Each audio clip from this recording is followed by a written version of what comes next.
আজ করে দেখাবো কাচকি মাছের ঝাল চচ্চড়ি। নমস্কার বন্ধুরা, বনশ্রীস কিচেন অ্যান্ড ব্লগস থেকে সবাইকে স্বাগত জানাই। আশা করি সকলে খুব ভালো আছেন।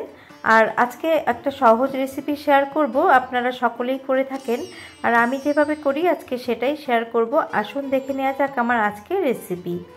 আমি একটা বড় জায়গা নিয়ে নিয়েছি, পাত্র নিয়ে নিয়েছি। এর মধ্যে আমি দিয়ে দিচ্ছি আলু, একদম পাতলা পাতলা করে কোচানো আলু। আমি একটা মিডিয়াম সাইজের আলু নিয়েছি। আর দেখুন আলুটাকে কিন্তু খুব পাতলা করে, যেভাবে একদম ঝুরি আলু ভাজা করি সেভাবে কেটে নিয়েছি। আর এখানে আমি দিয়ে দিচ্ছি পেঁয়াজ কুচি। পেঁয়াজটাকেও কিন্তু পাতলা পাতলা করে সরু সরু করে কুচিয়ে নিয়েছি। এখানে 1.5টা পেঁয়াজ কুচি দিয়ে দিয়েছি। দিয়ে দিচ্ছি একটা ছোট সাইজের টমেটো। টমেটোটাকেও আমি একদম পাতলা পাতলা করে স্লাইস করে নিয়েছি। সমস্ত কিছু এইভাবে খুব সরু সরু করে কেটে নিতে হবে। 2টো চেরা কাঁচা লঙ্কা দিয়ে দিলাম।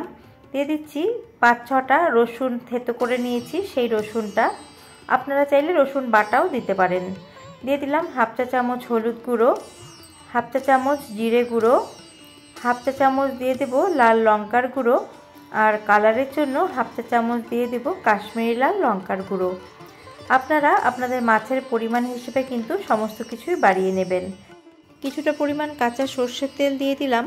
আর আমি একবারে হিসেব করে নুন দিয়ে দিচ্ছি, আর যদি নুন লাগে পরে আমি অ্যাড করে নেব। এবার সমস্ত কিছু আমি খুব ভালো করে মিশিয়ে নিচ্ছি।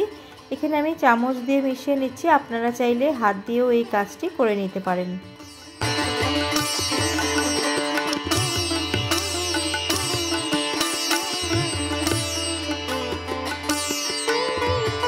সমস্ত কিছু ভালো করে মিশিয়ে নেওয়ার পরে এবার জল ঝরিয়ে রাখা কাচকি মাছটা দিয়ে দিলাম। আরও 1 চামচ কাঁচা সর্ষের তেল এর মধ্যে দিয়ে দিচ্ছি। আর আমার মনে হচ্ছে যে হলুদ গুঁড়ো একটু কম হয়েছে, তার জন্য আরও একটুখানি হলুদ গুঁড়ো আমি এর সাথে অ্যাড করে দিলাম। দিয়ে আলতো হাতে সমস্ত কিছু আমি মিশিয়ে নেব।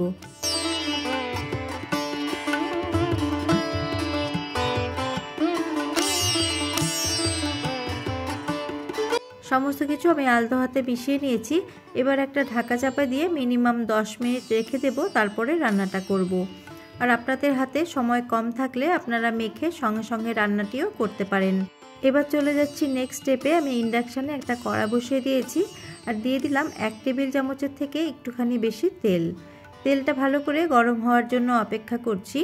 তেল গরম হয়ে গেছে। এবার এর মধ্যে একটা শুকনো লঙ্কা ফাটিয়ে দিলাম। দিয়ে দিচ্ছি 1/4 চা চামচ গোটা জিরে, আর দিয়ে দিচ্ছি একটা তেজপাতা। তেজপাতাটাকে ছিঁড়ে দিয়েছি। এবার ফোড়নটাকে কয়েক সেকেন্ড ভেজে নেব।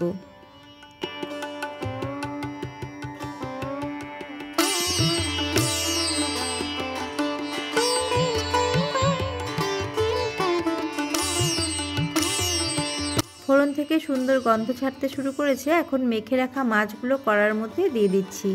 দিয়ে আলতো হাতে মাছগুলোকে একটু নাড়াচাড়া করে নেব। আর যে পাত্রের মধ্যে আমি মাছটা মেখেছি সেই পাত্রটা ধুয়ে সামান্য একটু জল এর মধ্যে দিয়ে দেব। 1/4 কাপ মতো জল দিয়ে আমি এই বাটিটা ধুয়ে নিয়েছি, এই জলটুকুই দিয়ে দিলাম। এই মাছ রান্নার জন্য আর কোনো জলের ব্যবহার করব না। আলু এবং টমেটো থেকে যে জলটা বেরোবে তার মধ্যে কিন্তু এটা রান্না হয়ে যাবে। এবার মিডিয়াম ফ্লেমে ঢাকা চাপা দিয়ে আমি 3 থেকে 4 মিনিটের জন্য রান্না হতে রাখলাম। মিনিট 4 পর ফিরে এলাম। এখন সমস্ত কিছু আমি আলতো হাতে নেড়ে দেব।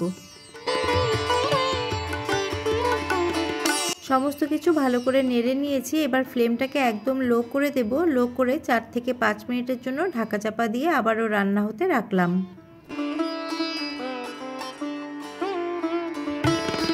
5 থেকে 6 মিনিট পর আমি ঢাকা খুললাম। মাঝে আমি ঢাকা তুলে আরেকবার নেড়ে দিয়েছিলাম। এখন চেক করে নেব আলু সেদ্ধ হয়েছে কিনা।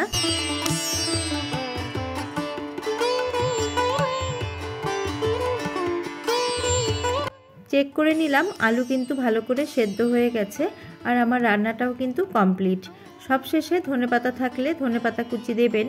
আজকে আমার কাছে ধনেপাতা নেই, তার জন্য আমি ধনেপাতা দিতে পারলাম না। আর আমি একটুখানি নুন চেক করে নিলাম, আমার মনে হচ্ছে সামান্য একটু নুন লাগবে। তার জন্য সামান্য একটু নুন আমি ছড়িয়ে সমস্ত কিছু খুব ভালো করে মিশিয়ে নিচ্ছি।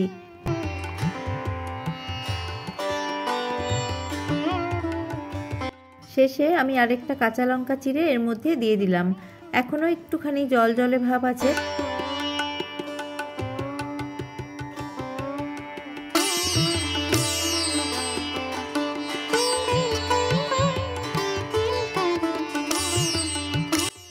খোলার পরে আমি আরও 1 থেকে 1.5 মিনিট এগুলোকে নাড়াচাড়া করে নিয়েছি। এবার আমি ইন্ডাকশানটা অফ করে দেব।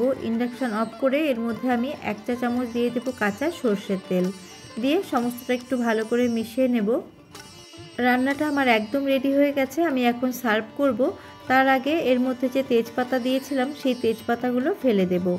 বন্ধুরা, গরম গরম ভাতের সাথে যদি এইরকম একটা ঝাল চচ্চড়ি থাকে তাহলে কিন্তু খাওয়াটা একদম জমে যাবে। এখন আমি আপনাদের সার্ভ করে দেখাচ্ছি।